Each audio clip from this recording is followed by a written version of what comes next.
За сайн байцгаана уу манайхаа Mongolians in Australia podcast-ийн маань 70 дахь дугаар инхүү эхэлж байна. За өнөөдрийн дугаараар First One Education Migration Company Монгол маркетинг хариуцсан бүсийн зохицуулагч мөн боловсролын зөвлөх Дагвагийн алтан шагаа буюу Ashley Dagwa маань оролцож байна. За тэрээр анх 2013 онд Австралид ирж байсан ба Central Queensland их сургуулийг Professional Accounting мэргэжлэр мастер зэрэг хамгаалсан. 2015-аас 17 он хүртэл тус сургуулийнхаа маркетингийн хэлтэст ажиллаж байгаад Expert Education and Visa Services гэх компанид бүсийн зохицуулагч мөн боловсролын зөвлөхөөр ажиллаж байсан. За тэрээр 2022 оны 8 сараас хойш First One Education Migration Company-ха Монгол маркетинг хариуцсан Regional Coordinator буюу бүсийн зохицуулагч мөн Education Consultant буюу боловсролын зөвлөхөөр ажиллаж байгаа ийм нэгэн мундаг Монгол бүсгүйг өнөөдөр оруулах гэж байгаадаа маш их баяртай байна. Тэгээ өнөөдөр бид маш их хэрэгтэй зүйлсийг бас хүмүүс сонирхож байгаа зүйлсийг маань хариултыг бид нар өнөөдөр өгөх болно гэж бодож байна. Тэгээд цаг гаргаад орж байгаа Ashley-да маш их баярлалаа. За сайн уу Ashley? За сайн уу. За подкастнда бас намайг өнөөдөр бас урьж оролцуулсан маш их баярлалаа. Вау, ингээд үгүй 70 дугаарын ард ингээд энэ олон одоо мундаг зочдыг ураад ингээд даалдах бас ингээд зочин нь болж орж байгаа бас маш их баяртай байна. Маш их баярлалаа. Баярлалаа өнөөдөр цагаа маш их завгүй байгаа. Тэгээд бас үедээ бас тэ ингээд цаг гаргаад манай сонсогч нарт маань бас хэрэгтэй мэдээллийг хүргэж агаад Ashley-да маш баярлалаа. За бас та нараа хамт олон өмнө одоо хөтлөн явуулдаг одоо подкастыг бол би бас алгасэлгүй ингэж сонсож явдаг. Тэгээд тэдгээр одоо цовруул одоо подкастын нэг нь бас өнөөдөр болж байгаа бас туйлын их баяртай байна. Маш их баярлалаа. Баярлалаа. За хоёлаа ярааргаа шууд орно. Өчнөө олон асуулт байгаа. Хүмүүс маань бас одоо бас комментар үлдээгээд бас асуугаасаа гэсэн олон асуулт ирснийхин сонгоод оруулсан байгаа. За асуултаа мэдээж ер нь манай подкаст маань нэг ерөнхий асуултаар эхэлдэг. Австралид ирэхээс өмнө Монголд бас ямар ажил төрөл хийж байсан бэ гэдгээс яриагаа хоёлаа эхлэе. За тэгэхээр ер нь бол би яг банкны эдийн засагч хүн л дээ. Яг банкир буюу одоо бакалавра бас банкны эдийн засагчаар яг төгсөжсэн. Тэгээ төгсөөд яг Улаанбаатар хотын банк одоо бол яг Бодлоо гишүүн банктай нэгдээд одоо нэг банк болсон байгаа. Улаанбаатар хотын банкнд би бас эдийн засагч байсан. Зээлийн эдийн засагч байжгаад за тэгээд тэр банкнд бас нөхөртөөгөө танилцаад анх хоёулаа бас Австрал юм уу Америк руу ч юм уу те сурыг гэдэг иймэрхүү одоо дискшн те хоорондоо ярилцаад шийдвэрээ гаргаад эцсийн дүндээ Австрал улсыг сонгоод за би ер нь бол Улаанбаатар банкнд бол нэг жил гарны хугацаанд л ажилласан. Тэгээл ерөөсөө нөхөртөөгөө зөв Австрал руу ирсэн. Тэгвэл эдийн засагч хүн байх нь вэ шүү дээ. Central Queensland их сургуулийг те мастраар сурч байсан оюутан үеийнхээ талаар хоёлаа бас ярих гэж бодож байна. Мэдээж Ashley маань усан залуустай яг Австрали улсын талаар мэдээлэл хүргэдэг тэр талаар мэргэжсэн хүн боловч яг өөрөө оюутан байхдаас ямар төрлийн ажил хийж байв, сурангаа ажиллаад бас энтэй өндөр өртөгтэй орон байрны түрээс хоол хүнсээ төлөөд явхад ер нь хэр боломж юм байна. Оюутны амьдралаас бас хуваалцах. За би тэгэхээр анх Австралид ирэхдээ болвол штэ шууд бас мастертаа орохоор биш. Мастрынхаа өмнө бас бусад оюутнуудын адилаар бас урд нь англи хэлний бэлтгэлтэй ирж ирсэн. Тэгээд хамгийн инээдтэй миний англи хэл бол штэ маш юм доогуур левел байсан. Elementary level буюу те анхан шатнд л байсан. Тийм учраас анхан шатны оюутнуудад ялангуяа манай Монгол улсаас ирж байгаа оюутнууд хэвчлэн бас энэ левелээс эхэлдэг ихэнх оюутнууд бол за тэгэхээр эдгээр оюутнуудын хамгийн их тулгамддаг зүйл юу вэ гэхээр хэлний бэрхшээлээс үүдэлтэйгээр яг өөрийнхөө хүссэн сонирхсон ч юм уу те тэр ажлыг хийж чадахгүй байх. Хичнээн Монгол мундаг албан тушаал эрхэлдэг байсан ч гэсэн тэр чиглэлээр ажиллаж чадахгүй байхын тохиолдлуудад бол маш илбэг, бүр маш илбэг. Би 100-ны багадгүй 80-аас 90% нь энэ зүйл тохиолдог гэж хэлж болно. За яг тэр бэрхшээл бол бас ялгаагүй над дээр тулгарч ирсэн. Хичнээн би ингээд бакалавр төгссөн тийм ингээд бас богинохон хугацааны ихтэй ажлын туршлагатай боловч мэдээж ингээд оффист ажиллах хэмжээнд ямар ч тийм боломж бол бүр огт байхгүй гэж хэлж болно.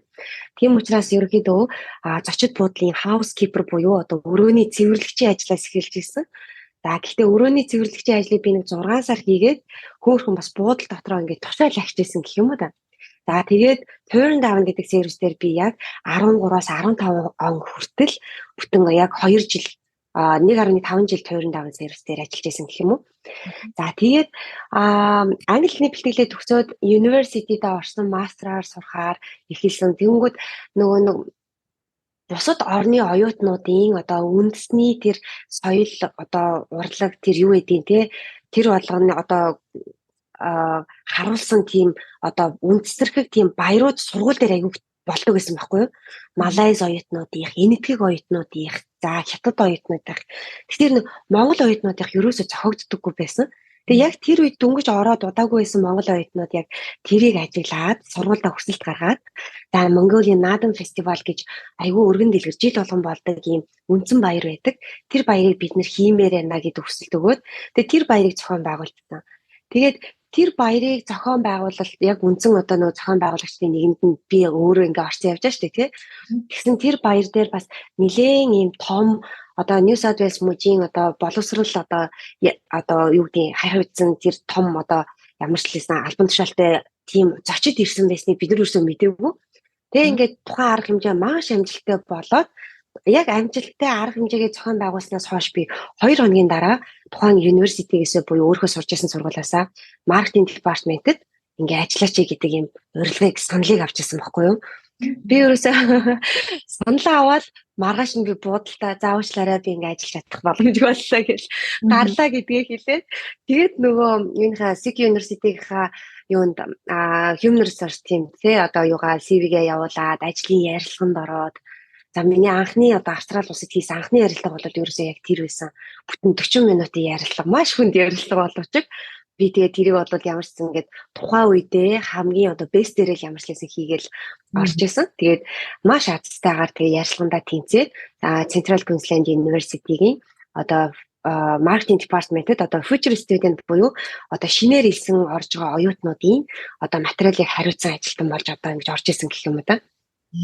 Тэр бол миний одоо хамгийн анхны одоо Австрали дахь одоо офис ажил байсан. Тэгээд яг хөө зүгээр яагаад энэ бүх одоо ингээд ийм арга хэмжээг зохион байгуулад ингэж ажлын санал авч ирсэн бэ гэдгийг яриад байна гэхээр манай Монгол оюутнууд бол маш ийм одоо актив оюутнууд байдаг.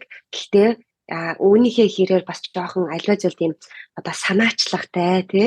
За тэгээд өөрийгөө ингээ харуулсан иймэрхүү заавал цалин мөнгөтэй гэхгүй тийм волонтер буюу ийм сайн дурын ажилд бас оролцож байгаараа энэ чинь бас та нарыг бас мэдээ сайн зүйл рүү те магадгүй ийм мэргэжлийн ажил руу ч гэсэн ингээ хөтлөх болно л гэдгийг хэлхийг одоо зорилоо гэх юм уу да. Нэрээ тийм шүү те яг тэгэл эн чинь яг за яг тэр админ оффист байгаа хүмүүсийн яг ингээл нүдэнд төрчээ те эн чинь тэгээ үнэхээр ингээд сэтгэлээсээ юмыг зохион байгуулах гад ингээд сэтгэлээсээ ингэж байж байгаа хүнийг бас хараад ажилд санал болгож байна гэдэг чинь бас цаад хүмүүс ч бас тиймэрхүү үнийг ажиглал хараад байж байгаа байхгүй тий. Яг байна. Тэгээ тухайн үед яг Sydney University-д элсэн орж байгаа монголчуудын тоо нэг үе бодвол маш эрс ихсэн байсан. Тийм учраас яг тухайн сургууль бас тэгээ нэг монгол ажилтнаа авбал бас магадгүй зүгээр байх гэдэг талаар зүгээр discussion proposal маягаар яригдчихсэн боловч яг тэгэж одоо нээлттэй ажлын байр дээр бол огт зарлаагүй байсан үе байхгүй юу. Тэгэхээр ингээд хүний ерөнхийдөө иймэрхүү attitude тий одоо хандлага альва зүйлд гаргаж байгаа санаачлах ч юм уу энэ болго ингээд үргэлж одоо хүмүүсийн нүдэнд өртөг тий эргээр нөлөөлөх ийм зүйл айгүй маш олон кейсүүд байдаг. Зөвхөн над дээр биш одоо миний оюутнуудад хүртэл байдаг учраас бас оюутнуудтай бол яг энийг бас айгүй яагаараа тий анхаарч үзээрэй. Сайн дурын волонтер гэдэг бол Австрали улсад бол маш ихээр бас үнэлэгддэг нэг ийм давуу тал эдэн шүү гэдгийг бас хэлмээр байна. Тийм шүү. За хин Ashley маань First One Education Migration Campaign-д бүсийн зохицуулагч болон боловсролын зөвлөгөөр ажиллахаас өмнө бас яг энэ мэрэгчлэрээ бас өөр бас нэг төрлийн тий бас өөр компани ажиллаж исэн. Тэгэд ингээд харахад ер нь боловсролын зөвлөгөөр ажилласан ариун туршлагатай хүн гэж харж байна л да. Тэгээд одоо ажиллаж байгаа бас First One Education Migration Campaign-ийнхаа талаар хоёлоо яриагаа эхлэе гэж бодож байна. Зөв. Тэгэхээр Ер нь энэ First One Education Migration ч тэр өмнөх тэр Expert Education and Visa Services гэдэг энэ байгууллага бас байгаа. Эдгээр байгууллага ер нь ингээд дандаа би ингээд хин нэгэн хүнээр дандаа ийм рефер хийгдээд явцсан. Ер нь бол би яг City University-д ажиллаж байгаад за яг нөгөө сургуулаа төгсөх үеэр манай менежер яашлыг ингээд экспертээс ингээд юм Монгол хүн авъя гэж юм чи сонирхож гинүү гэд тэ ингээд намайг рефер хийгээд ингээд оруулсан жишээтэй. За тэгээд ингээд экспертэд чинь би 2017 онд ороод 22 онд ерөөхдөө болоод ажиллаа өгч ирсэн. За тэгээд бүтэн 5 жилийн хугацаанд ингээд ажиллахдаа Expert Education гэдэг байгууллага бол Монгол маркет буюу Монгол оюутныг эрсүүлэх ямар ч тийм одоо юу байгаагүй, Монгол маркетинг ажилтан байгаагүй, боловсролын зөвлөх байгаагүй хахад би тэр ажлыг нойлоос нь эхэлж ирсэн. За энэний дараагаар First One Education Migration-аас яг надад ажлын санал тавиад за ингээд манад бас ингээд Монгол маркетинг ингээд аваад явах боломжтой гэдэг санал өгсөний үндсэн дээр 22 оны 8 сараас эхлээд яг аль биесээр First One Education Migration-д болоод ажилласан.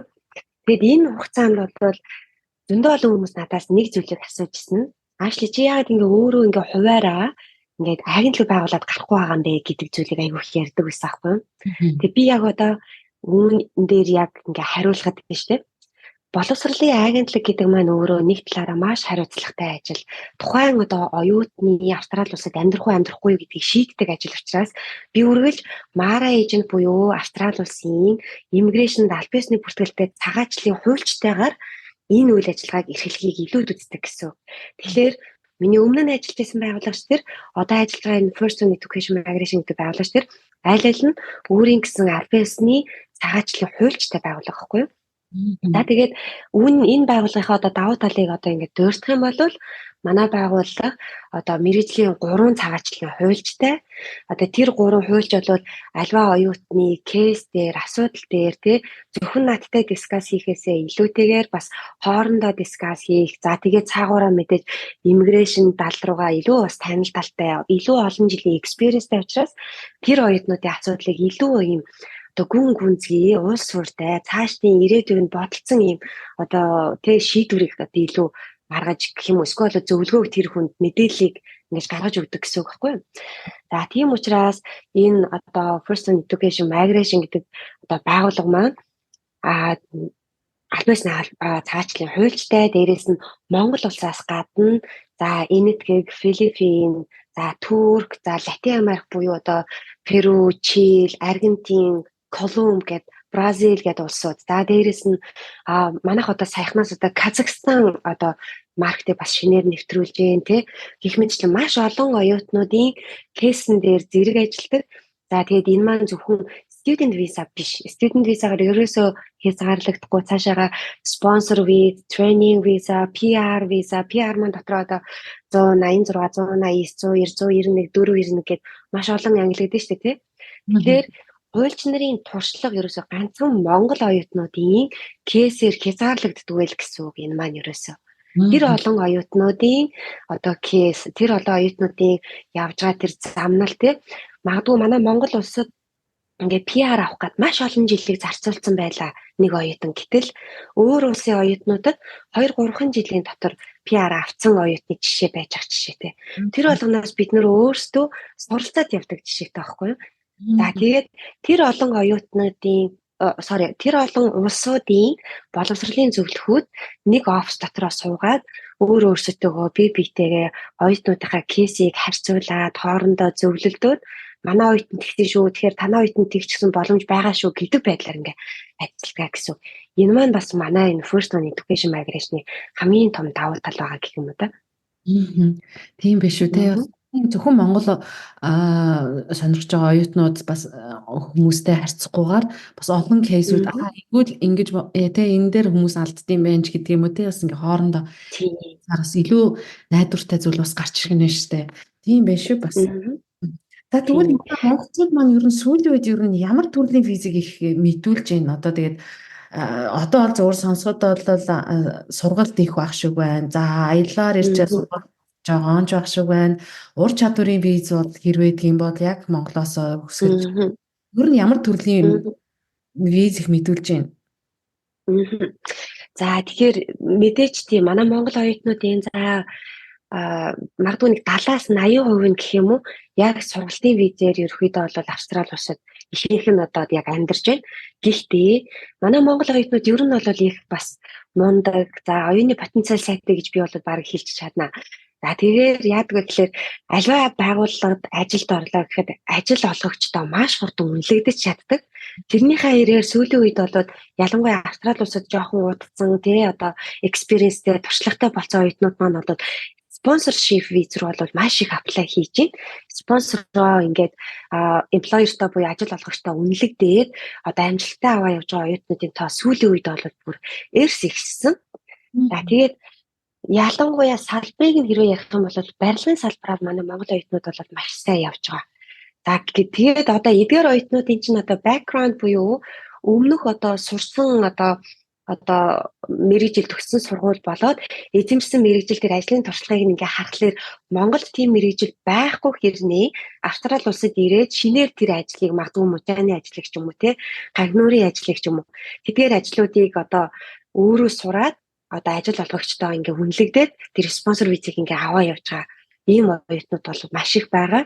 За дээрэс нь манай одоо боловсролын салбарын оюутнууд бол бас хүч төрөн орж ирж байгаа. Сургуулийн өмнөх насны боловсрол олгох одоо төвүүд болох одоо цэцэрлэгийн багш нар байна. За дээрэс нь 3 жилийн багш нар байна тий. За эдгээр багш нар маань бас одоо спонсор визээ бас нэлээд сайн амжилттай бас аваад явж гин. За тэгээд манай энэ нэгтлэн санхүүгийн тий одоо мэргэжилтэй оюутнууд маань бас одоо энэ спонсор визийг бас маш сайн аваа явж байгаа. Спонсор виз маань бол яг хуу сабклассын ярил 482 виз. 482 визээр тухайн одоо виз мэдүүлэгч одоо виза аваад 2 жил тухайн байгууллагад ажилласан тохиолдолд яг одоогийн хуулиар бол үргэлжлүүлээд 186 буюу бас ялгаагүй employer одоо спонсорд виза руу бас аплай хийх боломжтой. Тэгээд 186 буюу үндсэн PR авсан тохиолдолд тухайн одоо оюутан маань тий Австралийн айлч бүс нутагт амьдрах боломжтой. За тэгээд дээрэс нь хүссэн одоо карьераа бас хөөгөөд явах боломжтой. Дээрэс нь эрүүл мэндийн үйлчилгээг бүрэн авах тий одоо манай монголоор бол улсын одоо эрүүл мэндийн даатгалд хамрагдана гэх юм уу да. За тэгээд хүүхдүүд нь одоо үн төлбөргөө хамрагдах, сургууль хамрагдах те дээрэс нь өөртөө бас магадгүй мэрэгжлийн ахиулыг ихтэй сургуулиудад маш хөнгөлөлттэй үнээр сурах гээд маш олон боломжууд бол нээгддэг. Гэхдээ хүмүүс маань ингээд PR болчихлоор одоо Австрали улсын ингээд citizen болчих чинь үү гэж асуудаг байхгүй. Тэгэхээр мэдээж Австрали улсын citizen болон Австрали улсын иргэн болон PR визтэй хүн хоёрын хамгийн том ялгаа бол ерөөсөө улс төрийн одоо сонгуул өгөх хэрэггүй байдгаараа л ерөөхдөө ялгаатай. Бусдаар бол ер нь бол ихэнх нь бол яг ижилдэгч эрхийгээд л үүргийг хүлээдэг жишээтэй тий. Тэгэхээр манай Монгол оюутнууд бол PR авч байгаа хүмүүс бол мэдээж зөндөөх байгаа боловч би илүү спонсор виз авч байгаа, амжилттай авч байгаа оюутнуудын тоо бол дийлэнх хин гэж бол хэлнэ одоогийн байдлаар. Well, child care educator бас спонсорлогдож болдог байх нь шүү дээ, тийм ээ? Тийм. Аха. За тэрийг мэдэж байна. Ер нь барилгаар бас манай Монгол залуучууд маань бас барилгаар спонсоршип их авч байгаа юм байна. Эмэгтэйчүүд манаас child care educator бас тэр aged care-ээр спонсор өгж байгаа юм болов уу? Спонсор виз гарч байгаа юм болов уу? Тий, aged care-ээр яг хөө спонсоршип виз бол олгогдож байгаа. Гэхдээ одоогоор бол сая энэ aged care-ийн ч одоо шинэ хууль өнгөрсөн 2023 оны 12 сараар л ерөөхдөө яг одоо хэрэгжиж эхэллээ шүү дээ тий. Тэгэхээр ингэж хэрэгжснээс хойш нэгдүгээр тухайн оюутнууд маань aged care-ийн курсээрээ сурах ч юм уу тий experience цуглуулах. За тэрнийхээ дараа нөгөө employer-доо үнэлэгдэж спонсор гэдэг одоо тэр offer буюу урьдлах саналыг авах хэрэгтэй болно. Тэгэхээр энэ дээр магадгүй тодорхой цаг хугацаа би бол шаардлагатай байх гэж бодож байна. Дор хаяж нэг ойрын 1-2 жилдээ тий тухайн оюутан суралцсан. За тэгээд дараа нь ажлын байран дээр гарна гэд. Тэгэхээр энүүгээр бол яг одоогийн байдлаар манай байгууллага дээр бол спонсор виз авсан хүн бол одоогоор байхгүй байна. Гэхдээ бас aged care-аар аплай хийж байгаа оюутнууд маань одоо aged care-ийн ерөөсөө ажил олдоод л шууд спонсорлуулна гэдэг жоохон юм буруу ойлголттой яваад байгаа. Тэгэхээр иммиграшнээс өөрийнхөө одоо иммиграшны вебсайт дээр одоо чагсаасан тэр одоо labor agreement гэдэг одоо listed organization буюу тэр байгууллагууд байгаа.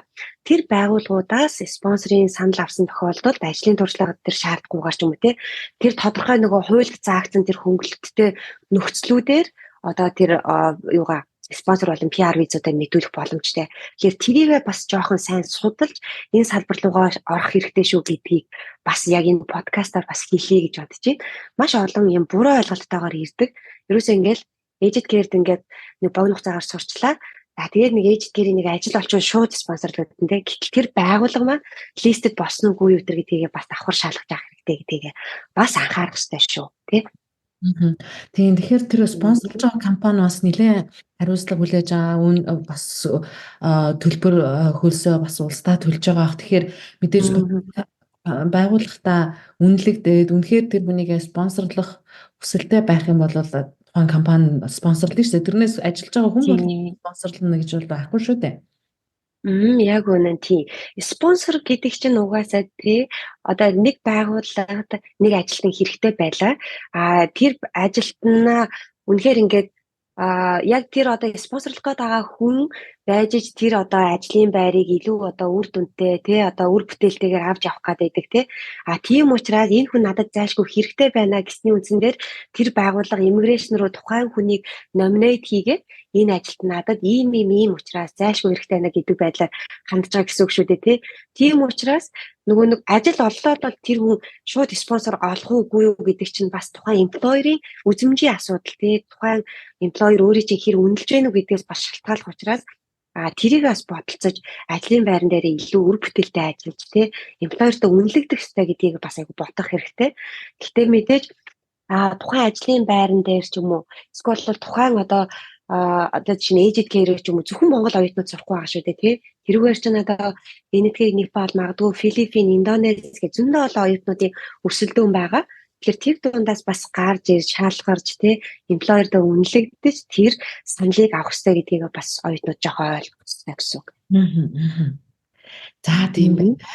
За ерөнхийдөө дараагийн асуултанд бол ерөнхийдөө сая хоёлоо базаад хариулжлаа. Тэгэхээр ер нь ямар мэрэгчлэр сурах гэж ирүүл илүү боломж олдох вэ? Одоо за Монголоос би ингээ Монголоос сонсож байгаа хүмүүс за би хэр цаашаа PR болъё гэж бодож байвал би яг ямар мэрэгчлэрээ эхлээ сонгоод сурахыг шал бас хэрэггүй тэнд одоо PR болоо цаашаа үргэлжилж чадхааргүй мэрэгчлийг сонгож цаг алдаж мөнгө алдаж яхаар яг ямар мэрэгчлэрээ сурвал зүгээрээ гэд хүмүүс маань бас ингээд асуудаг байхгүй асуултууд орж ирдэг. Тэгэхээр энэн дээр яг ингээд бас нэг товчхон бас хоёлаа ингээд нэг ерөнхийн нэг мэрэгчлүүдийг дурдж хэлж өгвөл олон хэрэг Google-д харуул маш олон ингэж ихсаацсан байдаг. Гэхдээ яг чууд маань яг илүүгээр одоо ямар мэрэгжлийн илүү сонгож байна? Илүү сонгоход хэмж цаашаа байна вэ?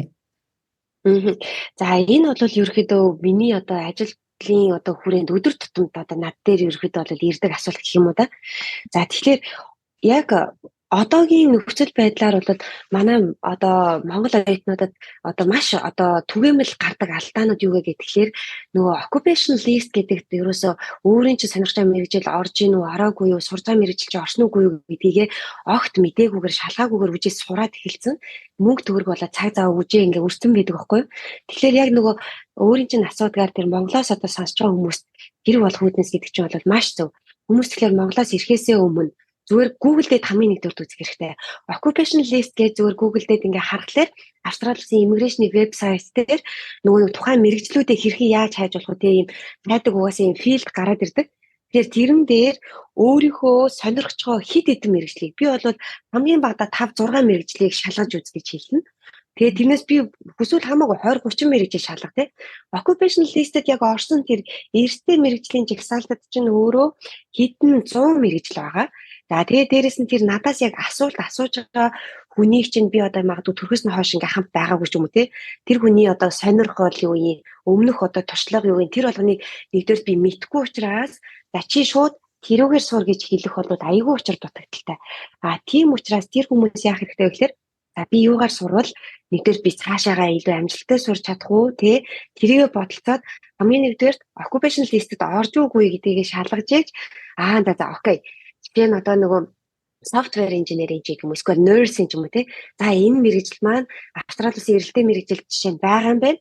Тэгэхээр миний сонирхож байгаа мэрэгжил байна. Дараа нь just in case яаж мэдэх вэ? Австрали би сурсныхаа дараа тэндээ үлдээж удаан хугацаанд бас нэг ажиллаж өндөр одоо хөгжилтэй орноос ажлын туршлага хуримтлуулах одоо шаардлага гарвал нь би энүүгээр үргэлжлүүлж ажиллаж болох юм байна. PR визээ мэдүүлж болох юм байна гэдэг байдлаар одоо шийдвэр гаргах хэрэгтэй болох нь шүү дээ тий.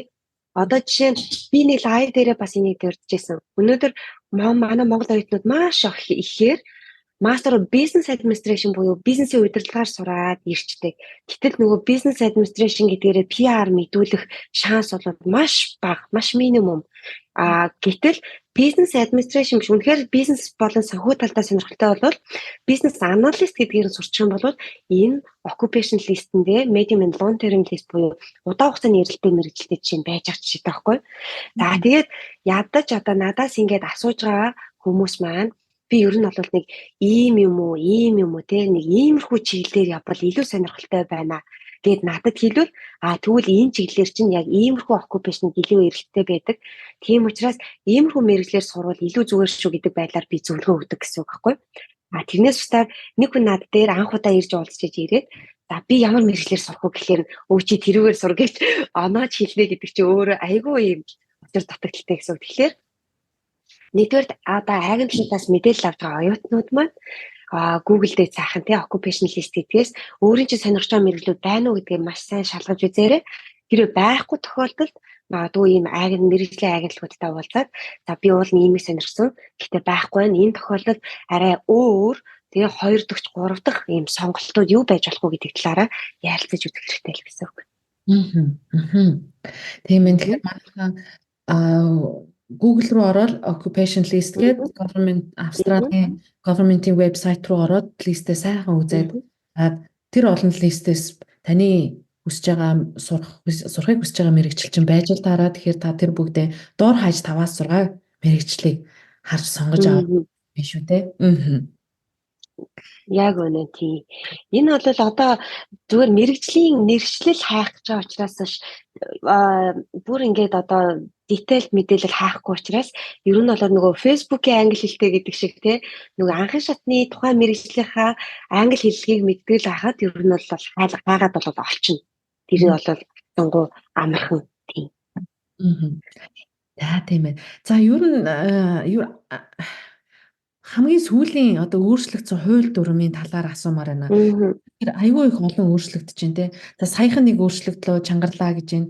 За 7 сард дахиад нэг жоохон чангарах нэ гэл ингээл живжөө яриа сонсогдож байна. Тэгээд манай Ашли маань ерөнхийдөө цаг тухайд нь айгүй цаг алдахгүй лайфыг айгүй их үргэлжлэлтэй Ашлигийнхаа лайфыг их үздэг. Тэгээд богинохон хугацаанд богинохон мэдээллийг за манайхаа Монгол улсын маань левел инглээ тэглээгээд гялс өөрхөн мэдээллүүдээ өгөөд лайфуудаа шорт лайфуудаа хийгээд өгчтэй л доо. Тэр нь маш их баярлалтай.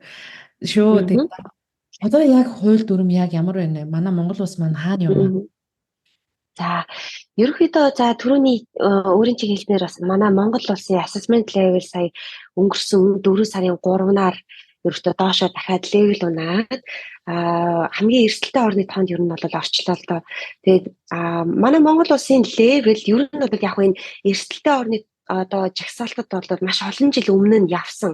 Өмнө нь явж байгаа өнгөрсөн оны буюу 2023 оны 5 сард энэ level маань дээшээ дундаж эрсдэлтэй орны тоо руу буюу level 2 орн руу бол одоо архицсан байсан. Тэр бол бидний ажилд болоод Австрали улс руу сонирхож байсан оюутнуудад бол маш одоо олон одоо боломжийг бол одоо бий болгож өгсөн байсан боловч харамсалтай энэ өнгөрсөн 4 сарын 3-наар буцаад ингээд level буурчлаа л да.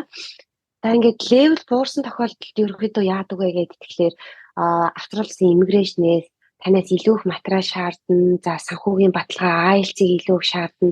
Level 1 ихтэй сургууль коллеж руу apply хийгээгүй тохиолдолд саяны дурдсан материалуудыг зайлшгүй шаардах юм жишээтэй. За тэгээд Австрали улсын иммиграшн бол яг сүүлийн үед бол нэлээд жоохон чангарч байна. Гэхдээ чангарч байна гэхээс илүү би энэ Австрали улсын иммиграшны одоо яригдж байгаа бодлогыг жоохон логиктойгоор одоо хүмүүст жоохон тайлбарлаад өгсөн нь илүү бас ойлгомжтой болов гэж бодож байна. Одоо Австралийн иммиграшн сүүлийн үед гаргаж байгаа одоо migration strategy-тэй ерөөхдөө юуг баримтлаад байна гэхээр яг genuine буюу одоо жинхэнэ суралцагч оюутнуудыг шалгаруулж энэ student visa-га олгоно гэдэг үндсэн баримтлалыг бол яваад байгаа. За тийм учраас Австрали улсад маш олон жилийн хугацаанд student visa-н дээр одоо би жишээ нь ингээд англи хэлний бэлтгэлээр сурлаа, дээр нь 3 жилийн коллеж сурлаа, дараа нь нөхрөн солигдоо сурлаа, эргээд эхнэрэн сурлаа ч юм уу Иймэрхүү байдлаар student visa сунгаал ингээд удаан хугацаанд байгаад байгаа. Яг суралцах жинхэнэ хүсэлтэй биш эдгээр оюутнуудыг Австралиас жоохон гаргах одоо ийм хандлагатай. Дээрээс нь Австрали улсын гаднаас виз мэдүүлж байгаа жишээ нь 12 дугаар ангиа төгсөж байгаа одоо дүүнер байна тий. За дээрээс нь дөнгөж бакалавра төгсөж байгаа үргэлжлүүлээд мастертаа сурах сонирхолтой ч юм уу тий. Ийм дөнгөж одоо төгсөж байгаа эдгээр оюутнуудад дараагийн боломжийг нь өндөр энэ одоо боловсралтай энэ улсад одоо сурах боломжийг нь олгож өгөх. Иймэрхүү чиг хандлагыг л ерөөхдөө баримтлаж байна гэсэн. Тийм учраас Австрали улс дотроосоо одоо жишээ нь 485 виз буюу одоо мастер бакалавра төгсчөөд мэдүүлсэн тэр 485 визнээс буцаад студент виза руугаа орж байгаа энэ оюутнуудын виз нь жоохон татгалдаад байгаа жишээтэй тий.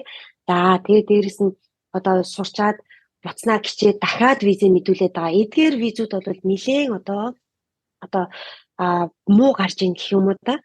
За тэгээд өнгөрсөн жилийн үед бол аяллаа визээр маш олон оюутнууд орж ирсэн. Би бүр хэдэн мянгаараа орж ирсэн гэж бол хэлнэ. Тэр тоог бол за тэгээд тэдгээр оюутнууд маань мэдээж тухайн үеийн нөхцөл байдлын хувьд бол аяллаа визнээсээ сургалтын виз рүү бол солих бүрэн эрхтэй байсан. За тэрнийхээ ч хүрээнд маш олон оюутнууд яг тэгж сольсон тийм. Тэгэнгүүт сая өнгөрсөн 3 сарын 23-ны өөрчлөлтөө яасан бэ гэхээр шинээр олгох аяллаа визэн дээрээ no further stay буюу тухайн визийг сунгах болон солих хэрэггүй гэдэг тэр кондишныг дараад өгсөн. Тэгэхээр тэр кондишнтэй оюутан бол Австрали улсад аяллаа визээрээ ирлээ 3 сарын хугацаанд байгаад буцхаас өөр арга байхгүй. Тэр 3 сарын хугацааг сунгах боломжгүй. Тэр 3 сарын визнээсээ студент виза ч юм уу эсвэл магадгүй спонсор виз руу ч юм уу өөр ямар виз гэдэг тий тэдгээр визүүд рүү солих бүр огт боломжгүй болгоод ийм кондишныг заагаад өгсөн гэсэн. Гэхдээ тэр no further stay гэдэг кондишн маань цааш нь ийм хууль юм уу гэхээр бас үгүй. Тэр no further stay гэдэг кондишн маань өмнө нь байсан уу гэхээр байсан. Энэ одоо applicant буюу энэ виз мэдүүлж байгаа хүн Австрали улсад очоод одоо магадгүй үлдэх урт хугацаанд үлдэх магадгүй харалж үлдэх ч юм уу эсвэл protection виз мэдүүлээд үлдэх ийм өндөр шанстай гэж бодсон магадгүй тэр одоо виз мэдүүлэгчдэр no further stay гэдэг кондишныг дардаг байсан. Жишээ нь ялангуяа Австрали улсын иргэн хүн одоо нэг ингээд ээжигээ ч юм уу эсвэл дүүгээ ч юм уу өргөхлөөр тэр нөхөр дээр нь ингээд no further stay гэдэг кондишныг дарчдаг гэсэн байхгүй дүү дээр нь. Яагаад тэгэхээр ах дээрээ үлдээд очиод үлдэх магадaltaй гэдэг учраас тэгэхээр энэ кондишн байх уу яг огт байгаагүй зүйл биш боловч одоо яагаад ингээд бүх визэн дээр дарах гээд байна гэхээр яг нөгөө нодлонгийн жишээгээр орж ирсэн хүн болгоо үлдээд исэн учраас магадгүй орж ирсэн хүний одоо аялын визтэйгээр орж ирсэн хүмүүсийн 99% нь магадгүй үлдсэн жишээтэй байхгүй яг үнэ хэлэхэд тийм учраас энэ юг багасгахын тулд тэр no further stay гэдэг кондишныг 3 сарын 23-наар ерөнхийдөө most of the visa grant буюу ихэнх визнээр бол дарж явна гэсэн. За тэгээ 3 сарын 23-наас хойш гарч байгаа одоо visitor визний одоо гаралтуудыг харахад бол за ёстой 100-ны 90-95% дээр нь бол яг л нөгөө кондишнээр дарж явж байна да. Immigration гаргасан хуулийнхаа дагуу тий. За тэгээд дараагийн өөрчлөлтүүд нь юу исэн бэ гэхээр IELTS-ийн онооны шаардлагуудыг нэмэгдүүлсэн. Одоо өмнө нь бол IELTS-ийн 5.5 оноогоор одоо шууд одоо коллеж руугаа 9 орох боломжтой байсан бол тэрийг нь 6 оноо болгосон. Хамгийн бага 4.5 оноотойгоор англи хэлний бэлтгэл аваад коллеж юм уу университигөө нөгөө орох байдлаар виза мэдүүлж болдог байсан бол энийг нь 4.5-аас 5.0 оноо болгож өсгсөн жишээтэй. 4.85 буюу одоо сурж төгссөний дараах тэр виз рүү аплай хийхэд тухайн оюутны 50 дахь шалгуур нь IELTS-ийн 6.0 оноо байсан бол тэрийг нь 6.5 оноо болгосон жишээтэй гэх мэтлэн. Тэгэхээр эдгээр одоо requirement шаардлагууд маань яагаад нэмэгдээд байгаа гэхээр яалтчгүй IELTS-ийн оноотой тэгээд тухайн оноогоо бас өндөр авч чадж байгаа англи хэлний тодорхой мэдлэгтэй, түвшинтэй, левелтэй ийм хүмүүст бид нар ингээд одоо виз олохгүй юу гэдгийг одоо consider хийнэ авч үзэх болно. Хэдний үндсэн дээр эдгээрийг ингээд нэмэгдүүлээд байна гэсэн.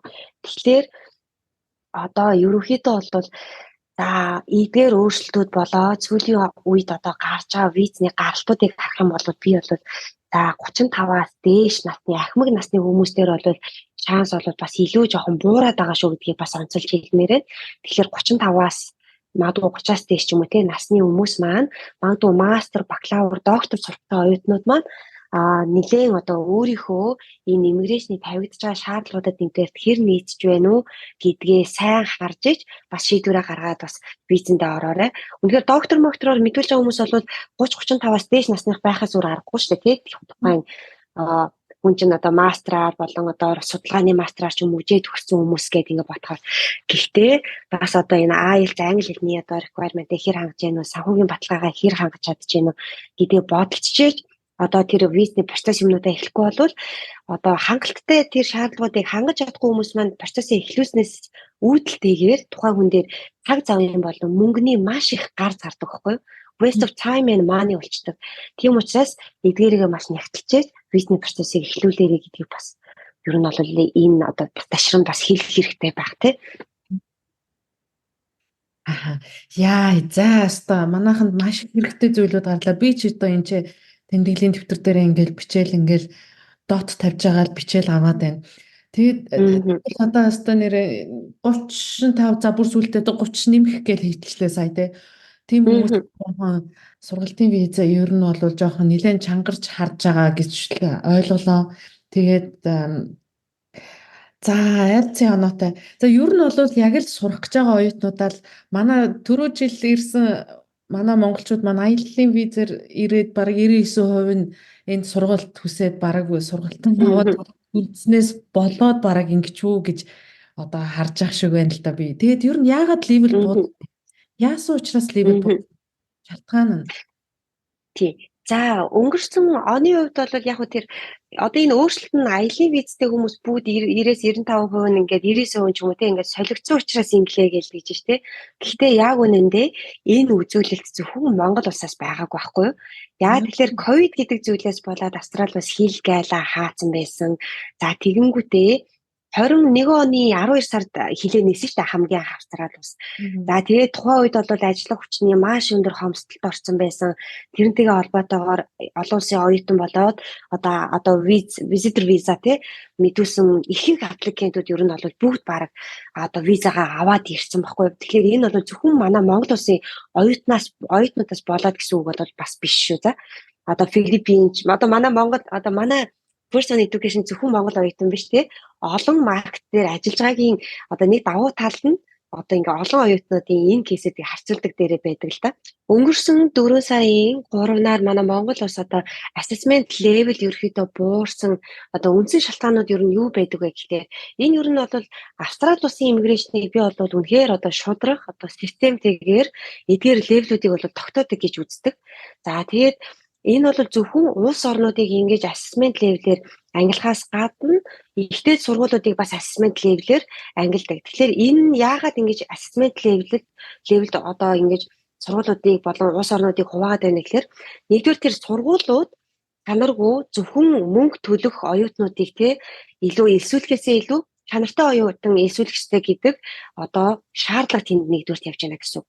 Гэтэл нөгөө талаасаа тухайн улс орны оюутнууд хэр их одоо жишээ нь харалж гин үү хугацаа хэтэрж гин үү хуурамч бичгээр төгж гин үү те тэр одоо үзүүлэлтээс нь үндэслэж тухайн улс орны оюутнуудын одоо материалыг шалгах дээр хэр одоо сайн шалгах хэрэгтэй юу магадгүй энэ оюутнууд илүү одоо нөгөө те найдвартай байдаг гэдэг утгаар нь одоо сургуульд нь тэр одоо процессыг хийх одоо ажлыг илүү өгөх үү гэдэг эдгээр одоо иймэрхүү одоо ер нь бол логик явдаг гэсэн. За тэгэхээр assessment level хамгийн ихээр одоо өндөр хувиар эзэлдэг хүчин зүйлүүд юу байдаг вэ гэхээр хамгийн нэгдүгээр хуурамч бичиг баримт буюу fraudulent document гэдэг зүйл бол номер 1 байдаг. Манай монголчуудын хамгийн том аюул юу вэ гэхээр Photoshop гэдэг зүйлийг одоо ерөөсөө ингээд энгийн үзэгдэл шиг хийдэг. Хүний гарын үсгийг хуурамчаар тавьдаг, тамгыг тавьдаг. Одоо дансны одоо мөнгөн дүн үлдэгдлийг хуурамчаар засаад тавьчихдаг тийм. Тэгээ тэр нь ерөөсөө ингээд энд бол тий Австралид бол энэ хүний гарын үсгийг хуурамчаар үлдэх төр чинь ямар том гэмт хэрэг вэ гэдгийг ерөөсөө ойлгодоггүй тий. За тэгээ ингээд сайхан фотошопто тавьчихдаг. Гэтэл нэгдүгээр Австрали улсын иммиграшн бол ялангуяа банк санхүүгийн байгууллагаас олгосон санхүүгийн тодорхойлолт, дансны тодорхойлолт, хуулга эдгээр зүйлийг тухайн санхүүгийн байгууллагатай нь холбогдож үнэн үү, зөв үү, энэ хүний дансанд яг энэ хэмжээний мөнгө байгаа юу үгүй юу те тэрийг шалгадаг. Бүр 100% шалгадаг. Тийм учраас тухайн одоо виз мэдүүлэгч нь тэдний сарын тэдний өгсөн материалдаа тийм хуурамч санхүүгийн баталгаа харуулсан байна гэдэг шалтгаантай рефюзлууд буюу тэгээ визний татгалзсан хариунууд ирээд байна гэдгийг нэгдүгээр ойлгох хэрэгтэй. Энэ бол хамгийн өндөр одоо хувиар одоо нөлөөлдөг хүчин зүйл. Хоёрдугаарт нь гэх юм бол энэ protection visa буюу улс төрийн орогнол мэдүүлж байгаа хүмүүс энийг маш сайн анхаарах хэрэгтэй. Үнэхээр танд энэ улс төрийн орогнол мэдүүлэх шалтгаан нэгдэрт байна уу? Нөхцөл байдал байна уу? Манай Монгол улс шиг иргэний дайнгүй, дайн дажингүй ийм оронд бол энэ protection visa буюу улс төрийн орогнол гэдэг виз олгогдох шанс бол маш бага. Ер нь байхгүй гэж үзэж болно. Гэтэ миний одоо энэ одоо салбарт ажилласан хугацаанд бол protection visa мэдүүлээд авч ирсэн оюутнууд байгаа юу гэхээр байгаа. Гэхдээ тэдгээр оюутнууд бол үнэхээр гендрийн хувьд те хүүсийн хувьд одоо өөрчлөлттэй те одоо юу гэх юм одоо ижил хүчтэнтэр гэж ярьдаг штэ. Үнэхээр тийм хүмүүс байсан учраас авсан. Гэтэл манай монголчуудын нөгөө нэг түүх зохиогоод кейс зохиогоод аплай хийдэг тэр protection visa бол нэг ширхгэн ч юусоо олгогдож байгаагүй. Тэгэхээр манай монгол оюутнууд энэ protection visa-ны талаар ер нь маш олон буруу ойлголттой явдаг. Гэхдээ энийг ярихад дэндүү цаг хугацаа орох бах. За тэгэхээр миний одоо яг ярьж байгаа энэ одоо сэдвийн хүрээнд бол protection visa мэдүүлж байгаа энэ кейсүүд бол манай Монгол улсын левел буурах хоёр дахь том шалтгаан болж өгд юм аа. За тэгээд үүнээсээ цаашлах юм бол харалж байгаа хугацаа хэтэрж байгаа тий. Тэгэхээр bridging visa E гэдэг виз маань ямар виз вэ гэхээр хугацаа хэтэрсэн харалсан хүмүүст Австрали улсаас тодорхой цаг хугацаа өгөж тэр хугацаанд ингээд Австралиас гараарэ гэдэг хугацааг өгдөг тэр виз аахгүй. Тэгэхээр bridging visa E-г мэдүүлэхэд одоо жишээ нь би өнөөдөр буюу 24 оны 5 сарын 18-ны хүртэл визтэй тохиолдолд би өнөөдөр тэр bridging visa E-г мэдүүлэх боломж байхгүй. Систем дээр одоо тэр одоо аппликейшн хийгддэггүй гэсэн. Тэгтээ би 5 сарын 19 буюу 1 хоног хугацаа хэтэрсэн тохиолдолд би иммиграшны систем дээр тэр bridging visa E-гийн аппликейшнийг үүсгээд визаг мэдүүлэх боломжтой болдог гэсэн. Тэгэхээр энэ bridging visa E маань ер нь бол хугацаа хэтэрсэн харалсан хүмүүс зориулагдсан одоо ийм виз байдаг гэсэн. За тэгээд тэр ковидын үеэр бол бас энэ одоо үзүүлэлт бол бас нэлээд бас өндөр гарсан боллоо гэж би зүгээр таамагладаг. За тэгэхээр гурав дахь үзүүлэлт маань энэ хугацаа хэтэрх харалсах тэгээ энэ асуудлууд үүсдэг. Гэхдээ хамгийн нэг одоо сайн одоо зүйл гэх юм уу давуу тал гэх юм бол манай Австрали дахь монголчууд дунд бол хугацаа хэтэрсэн харалсан хүмүүс харцангуй бага. Орнуудтай харьцуулахад одоо Америк ч юм уу эсвэл Солонгос ч юм уу те магадгүй одоо Шенгений орнуудтай харьцуулахад бол манай Австрали улсад байгаа монголчуудын эдгээр тоо бол маш одоо бага те ер нь яа тэгэхээр нөгөө нэг студент визатай хүмүүст маань ажиллах эрхийг нь давхар өгөөд байдаг те энэ амьдрах нөхцөл боломж бусад визээрээ ахиурхан ингээд зохицоод байдаг учраас би бас хүмүүс бас хэр оргийн айхтар харлаад байдаггүй болов гэж би боддог. За дараагийн үзүүлэлт юу вэ гэхээр анхнаасаа нөгөө нэг одоо сурна гэж орсон сургуулаа хаях, CEO-гөө cancel дуулах те визний кондишн зөрчих те эдгээр асуудлууд маань дараагийн бас нэг одоо манай Монгол улсын левелд нөлөөлөх хүчин зүйлүүд болоод ирдэг гэсэн. За яг одоо ингээд улс орнуудын ингээд левелийг ингэж тодорхойлж байгаагаа яг нэгэн адилаар ихтэй сургуулиудын левелүүдийг бас ингэж тодорхойлдог байхгүй юу? Нэгдүгээр тухайн сургуулиар жишээ нь магадгүй Торос их сургуулиар сурна гэд Монголоос нэг оюутан хүрээд ирлээ. Тэгтэл ирчээд тэр Торостоо сурахгүй одоо CEO-гөө cancel дуулах хичээлдээ явахгүй одоо low attendance гэдгээр ч юм уу эсвэл unsatisfactory academic progress гэдгээр ч юм уу те хичээлүүддээ унсаар байгаа тухайн сургуулаа CEO-ийг cancel дах ч юм уу. Иймэрхүү кейсүүд тухайн сургуулиар олон гараадах юм бол тухайн сургуулийн левелд нөлөөлдөг. За дээрэс нь одоо Торренс их сургуулиар нэг оюутан Монголоос аплай хийлээ. Гэтэл Торренс окей гэд тухайн оюутан хүлээн зөвшөөрөөд одоо CEO юмнуудаа өгчлөө. Виз рүү аплай хийтэл тухайн оюутныг материал дундаас нөгөө хуурамч бичиг баримт одоо илэрх юм бол тэр одоо визний татгалзал чинь Торренс их сургуульд нөлөөлдөг жишээтэй. За тэгэнгүүт Торренс их сургуулиар одоо аплай гээд сурна гэд ирснийхаа дараа Торренстоо суралгүйгээр нөгөө нэг protection visa буюу улс төрийн орнол гэдэг визээ мэдүүлээ. нөгөө тоорсод маань ялгаагүй л нөлөөлнө. Гэх мэтчлэн. Тийм учраас сургуулиуд ингэж одоо өөрсдөд нь эрсдэл үүсгэх оюутан байх вэ гэдгээс сэргийлж тэд нар бас тухайн оюутны аппликейшн дээр ажилладаг гэсэн. Энэ оюутан үнэхээр манайд сурах уу, сурч чадахгүй юу? Тэ? За санхүүгийн хувьд энэ хүн үнэхээр одоо сурах хэмжээний мөнгөтэй юм уу, мөнгөгүй юм уу те? Яагаад энэ хүн бүтэн 3 жилийн хугацаанд сураагүй, ажиллаагүй ийм гаптай байгаа юм. Тэгвэл ийм гаптайгаар сураагүй юм чинь сурна гэж ирчээд магадгүй манай сургуулийг хаяад бас сурахгүй байхыг үүсэхгүй ч юм уу те? Иймэрхүү дүгнэлт анализыг хийж сургуулиудаас энэ оюутныг манайх эсвэлэх боломжтой боломжгүй гэдэг хариунууд бас давхар ирдэг байна. Тэгэхээр энэ сургуулиудын assessment level-үүд маань бас ийм учиртай. Манай Монгол улсын level гэдэг маань бас нэг ийм учиртай. Тэр би ерөөдөө энэ подкастыг явагдаа сонсож байгаа хүмүүст хэлгээд штэ. Манай Монгол улсын оюутнууд яг үнэндээ бас яг сурыг гээд орцсон мастер, бакалаврын зэргүүдийг бол ямар ч хэсэг яаж иж байгаа сураад төгсчдөг байхгүй. Эднээ ингээд хүнд нөхцөл байдалтай мастер сурж байхдаа бакалавр сурж байхдаа одоо жирэмсэн болоод хүүхдээ гаргасан ч гэсэн ихэнх оюутнууд бол даваал гардаг. Манай Монгол оюутнууд маш мундагчтай ер нь бол. Тийм учраас би бол энэ COE cancellation гэдэг асуудлаас илүүтэйгээр нөгөө хугацаа их харлах гэдэг асуудлуудаас илүүтэйгээр манай Монгол оюутнуудын тэр хуурамч бичиг баримт өгж байгаа тоо болон тэр protection fees мэдүүлж байгаа тоо ерөөсөө эс буурчаад манай Монгол улсын level эргээд level ахих ерөөсөө ямар ч асуудалгүй. Тэр бол үнэхээр асуудал байхгүй. За тэгэнгүүт нэг давж одоо яаж юу гэдэг нь шийдэж чадахгүй байгаа нэг асуудал юу вэ гэхлээр за энэ одоо байнга ингэж мэдээлэл хүргээд байгаа энэ агентлагууд шүү дээ. Одоо Bridge Blue байна. Одоо юу Garuda Migration ч юм уу манай байгууллага байна ч юм уу тий. Эдгээр байгууллагууд бол харцсангүй гайгүй. Ер нь бол тэгж хуурамч материал үйлдэх газрууд бол биш тий. Гэтэл манай Монгол улсад ямар нэгэн одоо ийм юу хяналт шалгалтгүйгээр зүгээр ингээд хүссэн оюутнуудаа элсүүлээд ингээд визийг мэдүүлж байгаа. Дээрээс нь оюутандаа бүр хэлэхчгүйгээр тухайн нэг материалуудыг ингээд засаад янзлаад ингээд хуурамч одоо бичгээр бүрдүүлээд иммиграшн руу мэдүүлээд байгаа. Энэ агентлагууд нэг талаараа бидний болоод бас толгойн өвчин байхгүй юу?